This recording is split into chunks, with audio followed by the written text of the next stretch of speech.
Hello everyone, thanks for joining me for today's video. Today's video is about malignant projection. And we've talked a lot about projection. You guys have watched a lot of videos and explanations and examples, and all of you experienced what that's like. But today I want to talk about something more specific and malignant projection and how it really ruined your guys' relationship. None of these personality traits are specific to or exclusive to narcissists or borderlines or sociopaths, histrionic, or even any disordered people. This is something that maybe all of you have done at some time in your life, especially maybe when we were young or immature. Couldn't take accountability for maybe some of the mistakes we've made. But today, narcissistic malignant projection. Now, in the Wikipedia, projection, real quick, defense mechanism in which the ego defends itself against disowned and highly negative parts of the self by attributing them to others. Basically accusing you of things they do. Accusing you of being someone that they are. Stuff like this. Something that they cannot accept about themselves. Okay? I had a quote on a borderline video I made once on the thumbnail. It was like, that which goes disowned wreaks havoc. Sorry, I can't remember who said it, not me. But it's so true.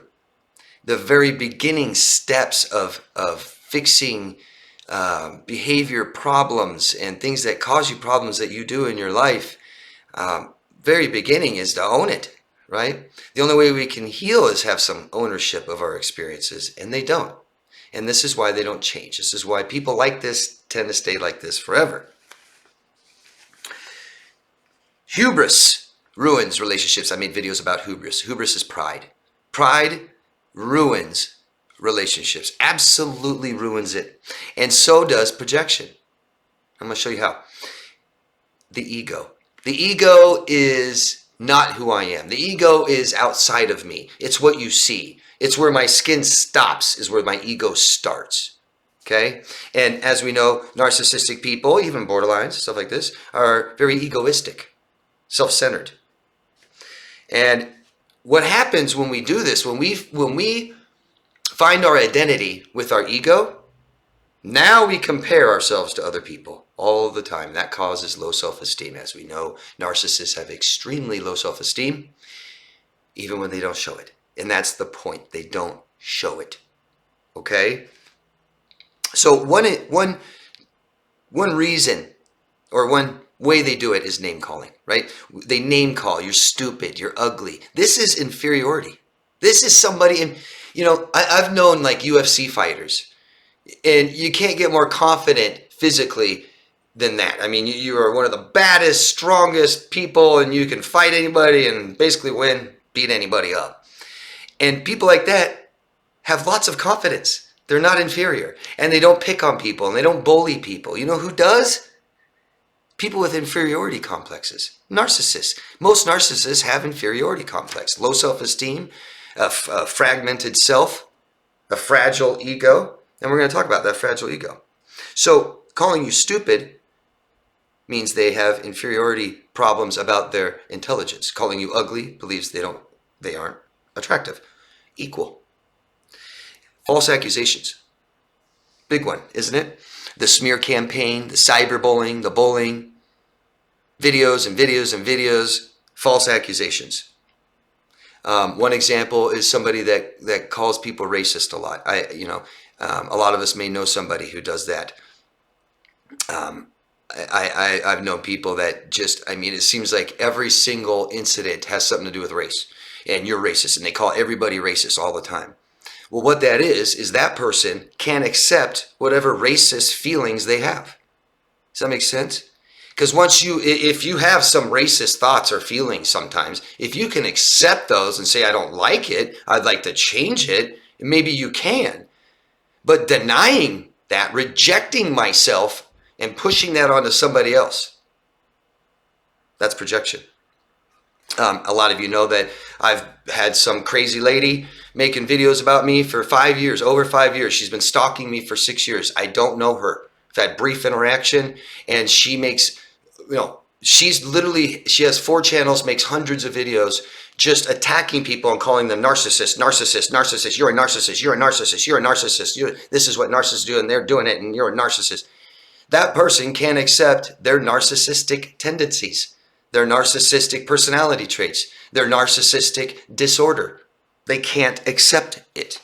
It's caused them lots of problems and they aren't going to fix it. They're going to make everybody else change, not them. And they're going to do that by shaming. Third is denial, blame shifting, blaming, things like this. Unaccountability, perfectionism. I just had somebody in my weekly Q&A ask me, what is that about? Why did my ex have to always be perfect? Because they couldn't accept anything else about themselves. And nobody's perfect. We all have problems.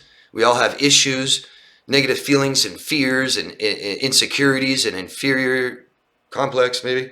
But we accept this about ourselves and begin to change it.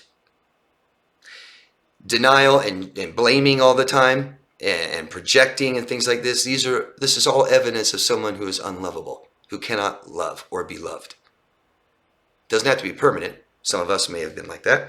But when you can't look at yourself and you reject yourself and don't accept yourself and you project all the bad things you hate about yourself onto other people and blame and deny, you can't be loved. You can't love.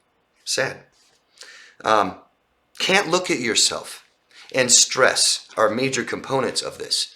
Personality disorder means that people have stress in relationships if they can even have them at all. Form, maintain, causes stress. That's why they're great in the beginning and 6 months later, they have completely fallen apart, mask comes off, they're abusing you, they can't control their behaviors, and it's all due to stress. After a narcissistic relationships, after abusive and neglectful emotional neglect and emotional traumatic relationships that happen for months, maybe years, maybe decades, the biggest problems we leave because they're emotional, psychologically damaging, and we come away with massive self-doubt and massive shame and massive guilt.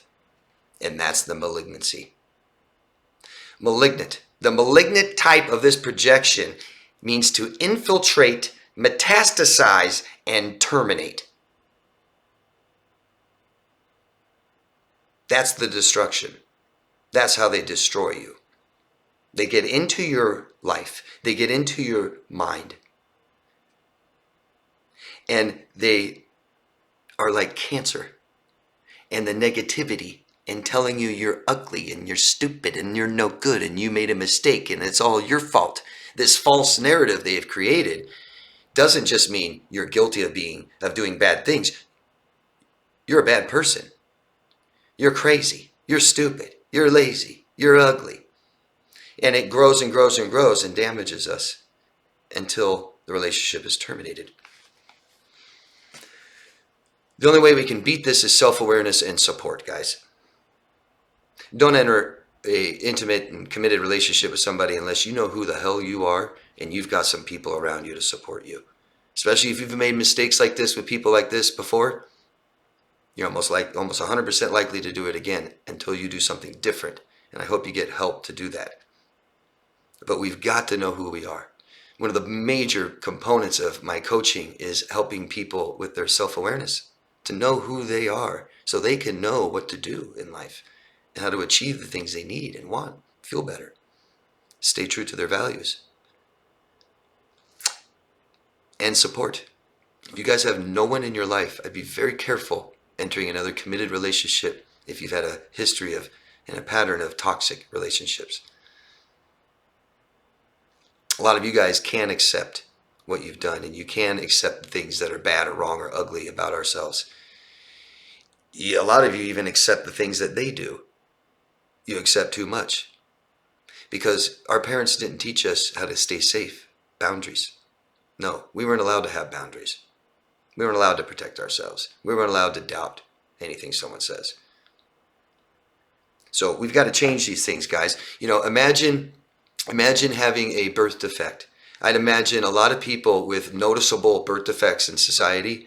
I'd imagine that at some point in the beginning of your life, or maybe forever, that you can't accept that. And if you can't accept that, others won't either.